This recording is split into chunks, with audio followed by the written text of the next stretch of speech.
2009, and that was also the year that we was getting deployed. We was going to Iraq.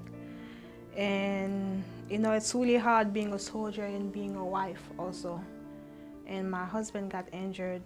It was hard work and still hard work at home to take care of him. In the beginning, it was okay.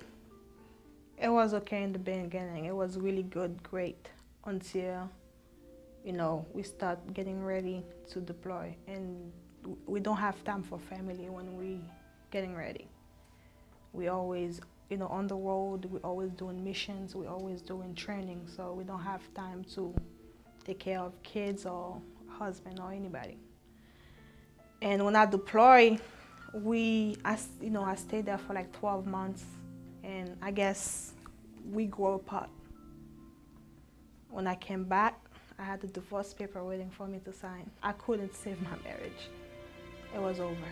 It was time for me to move on, and I didn't want to move on. And then I moved from Georgia to New York. I came back, you know, I moved back to my family house, my mom's house. And then when I came home, that's actually when, you know, the reality hit. Because back to Iraq, I was working a lot of hours and I didn't have time to think about that. I don't know what to do. At first, I was depressed for a long period of time. And when I came back home, everything hit. You know, all my friends that passed away back there, my divorce, everything started, you know, knocking me down. My cousin, Melissa, she invited me to go to the church, and I went once. And I don't know, I wasn't that interested about anything. I didn't believe in anything because I lost my faith. And then when it started getting really hard on me, and I see that medication don't do anything, talking to counselor don't do anything, and I was really going down. I'm thinking about suicidal. I was very suicidal. So that's when I come back to the church again. That was like, I think that was 2 days before the campaign, the Israel campaign stopped. So I had only 1 day to make the sacrifice. The envelope for the sacrifice, I took it the same day. I didn't have nothing else to lose. And I went home and I started thinking what I need to do, what I need to sell to make the sacrifice. I remember the pastor said, you have to give us like something that really meant to you.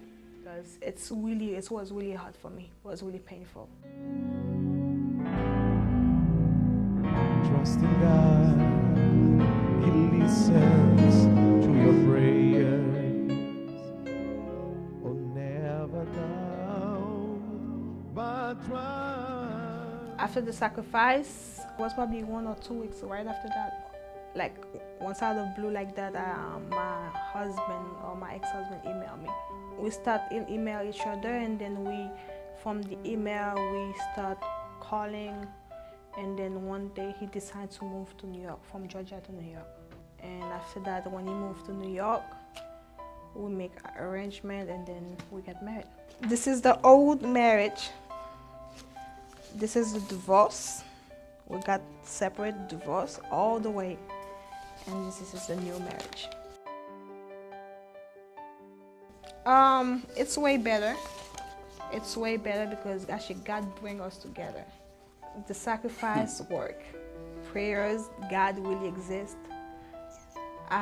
It took me a long period of time, but all I have to do is believe and make my sacrifice and pray.